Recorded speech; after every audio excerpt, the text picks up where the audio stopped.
reka ngusuze nkwifurize kugira ibihe byiza aho uherereye hose mu Rwanda cyangwa se ukaba uri hanze y'igihugu cy'u Rwanda ariko kandi ukaba wumva ururimi rw'ikinyarwanda. Ndagusuje cyane rero we wamaze gukanda kuri subscribe, nawe niba utarayikora ukaba uri kureba iki kiganiro urareba munsi no video ahantu handitse ijambo subscribe kugira ngo tujye tubasha kubana no mu zindi nkuru zizajya zikomeza kugenda zizenguruka ku mbuga nkoranyambaga ariko nkazikuzanira hano nkakuzanira ubusobanuro bwazo. Turi mu cyumweru cyahariwe kwibuka abacu bazize Jenoside yakorewe Abatutsi mu mwaka w'igihumbi 1994. Ni icyumweru gitangira ku itariki 7 z'ukwezi kwa kane buri mwaka, aho isi yose yifatanya n'u Rwanda n'abanyarwanda muri rusange kwibuka ibihe bidasanzwe, ibihe by'amarira, ibihe bibi, ibihe bidasanzwe abanyarwanda banyuzemo, igihugu cy'u Rwanda cyanyuzemo, aho twibuka abacu bazize Jenoside yakorewe Abatutsi mu mwaka w'igihumbi 1994. Ni igikorwa ngaruka mwaka rero. Hanyuma munyemerere mbagezeho inkuru n'ubundi zakomeje kugenda zizenguruka ku mbuga nkoranyambaga ariko kandi zifite aho zihuriye n'ibi bihe turimo, ibihe by'umubabaro. Hari abantu rero bagira gutya bagakoreramo ibyaha hanyuma bakaza kuba babikurikiranwa. Ngira ngo mu minsi ishize nabagejejeho inkuru y'umukobwa witwa Muhawe n'Imana Caritas, ni umwana w'umukobwa w'imyaka 23 ukora akazi ko mu rugo, waje kuza kuba yatangaza amagambo harimo gupfobya Jenoside yakorewe Abatutsi mu mwaka w'igihumbi 1994.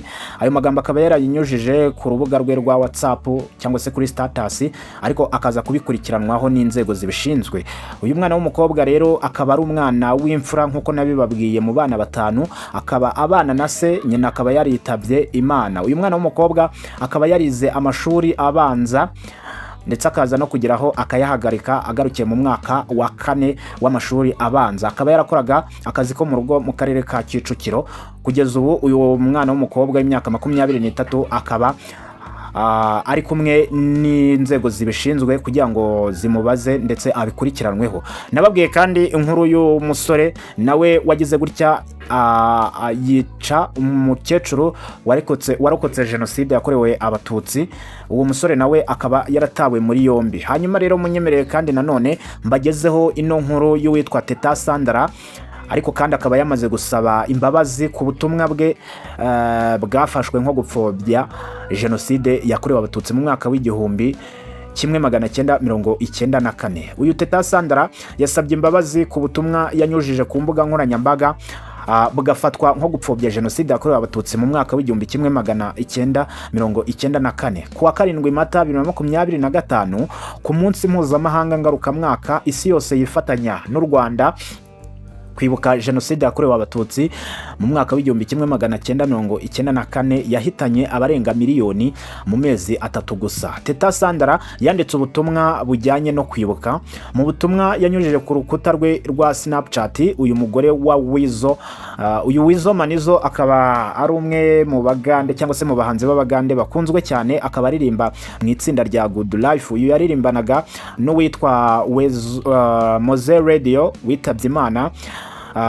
Uyu Teta Sandra rero akaba ari umugore we cyangwa se akaba ari umugore wa murumuna wa Jose Chameleone. Uyu baramuzi cyane n'umugande cyangwa se n'umuhanzi w'umugande ukunzwe cyane. Hari amagambo rero uyu Teta Sandra yashyize kuri Snapchat aho yagize ati turibuka umubare munini w'Abatutsi bishwe ariko n'Abahutu n'abandi batemeranyaga na Jenoside. Iyi mvugo ya Teta Sandra witabiriye amarushanwa y'ubwiza atandukanye mu Rwanda yafashwe na benshi nko gupfobya Jenoside yakorewe Abatutsi. Umuvugizi wa RIB Dr. Murangira Bitseri yabwiye Imvaho Nshya ko umuntu asesenguye ibyo Teta Sandra yashyize ku mbuga nkoranyambaga ze akareba ibyo amategeko ateganya biragaragaza ko yarenze ku byo itegeko riteganya. Aho Murangira Bitseri yagize ati Jenoside yakorewe Abatutsi kandi niyo yibukwa, naho kongeraho ibindi ni ukunyuranya n'ingingo ya 5 y'iryo tegeko navuze.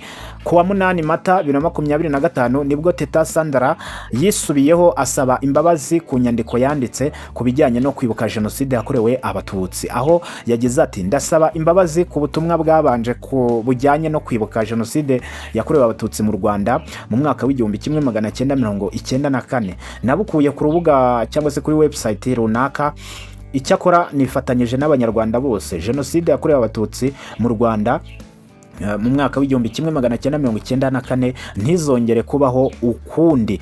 Kuwa 7 Mata 2025 Dr Murangira Bitsieri kandi yari yasabye ibyamamare kutemera kuba barutemayeze ngo baryoherwe naho igihugu kigeze, bibagirwe aho cyavuye, nibarangiza bananirwe kurwanya n'ushaka kubasubiza inyuma. Itegeko ryo mu mwaka wa 2018 ryerekeranye n'icyaha cy'ingengabitekerezo ya Jenoside n'ibyaha bifitanye isano nayo rivuga ko guhakana Jenoside bishingiye ku kuvuga cyangwa kugaragaza ko Jenoside atari Jenoside, kugoreka ukuri kuri Jenoside agamije kuyobya rubanda, kwemeza ko mu Rwanda habayeho Jenoside ebyiri, no kuvuga cyangwa kugaragaza ko Jenoside itateguwe. Rikomeza rivuga ko gupfobya Jenoside bigizwe no kugabanya uburemere cyangwa ingaruka za Jenoside, koroshya uburyo Jenoside yakozwemo no kugaragaza imibare itariyo y'abazize Jenoside. Uhamijwe n'icyaha cyo gupfobya Jenoside cyangwa kuyihakana kuri buri kimwe ahanishwa igifungo kitari munsi y'imyaka 5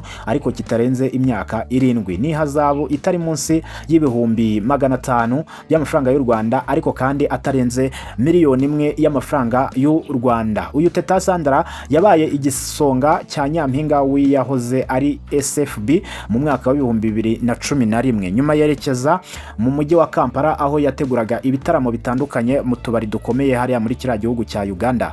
Muri Mata 2023 nibwo Teta Sandra yasubiye muri Uganda asanze umugabo we Wezo banabyaranye bari bamaze igihe batabana kubera ibibazo byarimo kuba uyu mugabo yaramukubitaga bikomeye cyane bigatuma yitahira mu Rwanda muri 2022. Ngira ngo niba mwibuka neza uyu mugore ubwo yagaragazaga ibikomere ndetse abanyarwanda tugahaguruka tukavuga ko uyu mwana w'umukobwa yahohotewe bityo akwiye kugaruka hano mu gihugu cy'u Rwanda. Ngira ngo yaraje hanyuma nyuma yaho aza gusubira mu Bugande gusanga umugabo we, nkuko mubizi ko ababyaranye batajya batandukana.